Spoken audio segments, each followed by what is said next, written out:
Drag queen Pura Luca Vega, inaresto na ng Manila Police. Viral ngayon sa social media ang pag-aresto kay Pura Luca Vega. Inaresto ng mga operatiba ng Manila Police District ang controversial drug artist na si Pura Luca Vega o Amadeus Fernando Pagante sa tunay na buhay. Nahuli ang drag queen kahapon lamang, October 4 sa Santa Cruz, Manila, ilang araw matapos ang pagharap niya sa korte, para sa unang hearing ng mga kinakaharap niyang kaso. Sa report ng Manila Police District, inaresto ang drag queen ng mga otoridad sa mismong bahay nila sa Hizon Street, Barangay 339, Santa Cruz, Manila dakong alas 4 ng hapon. Base sa ulat, ang warrant of arrest laban kay Pura ay inisyu ni Honorable Zarina Villanueva, ang presiding judge ng Manila Regional Trial Court RTC Branch 36, ito'y para sa kasong immoral doctrines obscene shows 2B3 and 235 of Revised Penal Code, Article 201 na may piyansang 72,000 pesos. Samantala, sa ngayon ay nasa MPD Santa Cruz Police Station pa rin si Pura. Matatandaang sinampahan ng patong-patong na kaso si Pura, matapos mag-viral ang kanyang video na nagpe-perform gamit ang kantang Ama Namin na nakasuot ng damit ng itim na Nazareno.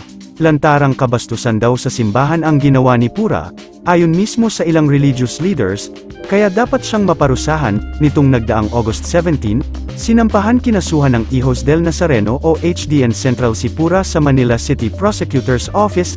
Ayon sa grupo, nilabag ng drug artist ang Article 201 of the Revised Penal Code immoral doctrines, obscene publications and exhibitions, and indecent shows, in relation to Republic Act 10175, Cybercrime Prevention Act of 2012. Samantala, narito naman ang samut-saring komento mula sa mga netizens. Pura, huwag muna kasi gayahin ang mga religious na tema. Marami naman kasing pwede gayahin, ba't iyon pa? Sa sunod lesson na sayo yan. Kung drag artist ka talaga at gusto mo manggaya, huwag mo na subukan muli ang mga ganon, bashing at kaso lang mapapala mo. Magaling kang drag artist Pura Luca Vega, tingin ko ito na ang pinaka-moral lessons mo sa buhay. Baguhin mo na estilo mo sa panggagaya. Iba na lang, maawa ka sa sarili mo. God bless. Naway malagpasan ni Pura Luca ang mga pagsubok sa buhay niya.